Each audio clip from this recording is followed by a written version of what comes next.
कभी सोचा है कि आखिर ये HIV आया कहाँ से? कैसे आई एड्स जैसी बीमारी? ऑक्सफोर्ड और बेल्जियम की ल्यूवेन यूनिवर्सिटी की रिसर्च टीमों ने HIV की फैमिली ट्री बनाने की कोशिश की, जिससे पता चला कि HIV चिंपैंजी वायरस का ही चेंज्ड वर्जन है। ये SIV यानी सीमियन इम्यूनोडेफिशिएंसी वायरस के नाम से भी जाना जाता है।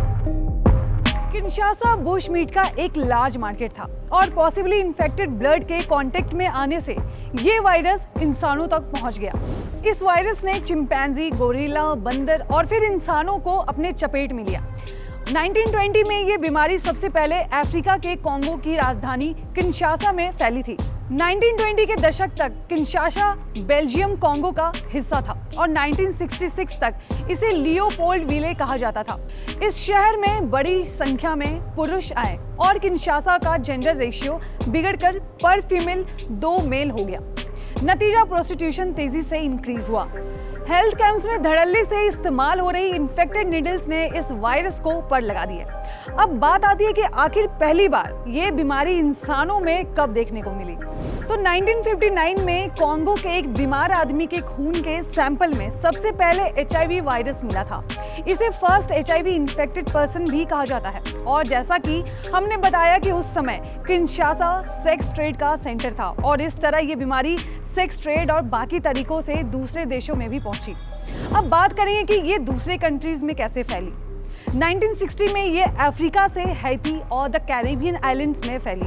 Actually colonial democratic Republic of the Congo में हैती के लोग काम करते थे। कहा जाता था कि उनका लोकल लेवल पे फिजिकल रिलेशन काफी बढ़ने लगा और इसके कारण ये बीमारी फैली। जब वो अपने घरों को लौटे तो वायरस उनके साथ हैती पहुंचा। उसके बाद वायरस कैरिबिया से न्यूयॉर्क सिटी में 1970 के दौरान फैला और फिर US से बाकी दुनिया में पहुंचा। अब ये जानते हैं कि आखिर इसकी पहचान कैसे हुई। आपको बता दें कि 1981 में पहली बार एड्स की पहचान हुई। माइकल गॉटलीब जो कि लॉस एंजलिस के डॉक्टर थे, उन्होंने 5 पेशेंट में एक अलग वैरायटी का निमोनिया पाया। इन सभी पेशेंट में डिजीज फाइटिंग सिस्टम अचानक कमजोर पड़ गया था। दिलचस्प बात तो ये है कि ये 5 पेशेंट गे थे, इसलिए शुरुआत में डॉक्टरों को लगा कि ये बीमारी केवल होमोसेक्सुअल्स में ही होती है, इसलिए उन्होंने इसे ग्रीड यानी गे रिलेटेड इम्यून डेफिशिएंसी का नाम दिया था। लेकिन कुछ समय बाद ये दूसरे लोगों में भी फैलने लगा। 1982 में पहली बार centre for disease control and prevention ने इस बीमारी को एड्स का नाम दिया। अब जानेंगे कि आखिर भारत में इसका केस कब आया। इंडिया में साल 1986 में एड्स का पहला मामला सामने आया था। इस केस की पहचान के पीछे डॉक्टर सुनीति सोलेमन और उनकी स्टूडेंट थी।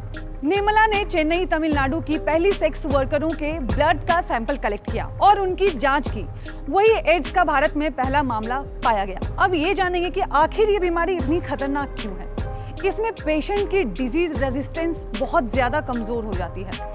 शरीर इसके कारण इन्फेक्शंस और बाकी बीमारियों से लड़ नहीं पाता है। ऐसे में डेंजरस इन्फेक्शन और कैंसर का खतरा बढ़ जाता है। इसके कुछ इनिशियल सिम्टम्स होते हैं जिन्हें बिल्कुल भी नजरअंदाज नहीं करना चाहिए। बुखार, ठंड लगना, लिम्फ नोड में सूजन, शरीर में दर्द होना, स्किन पर रैशेज होना, गले में सूजन, सिर दर्द, नौजिया और पेट खराब रहना। तो क्या इससे पहले आप जानते थे कि एड्स की शुरुआत कहाँ से हुई थी? तो कमेंट सेक्शन में हमें जरूर बताएं और हाँ, हेल्थ लाइफ को सब्सक्राइब करना ना भूलें।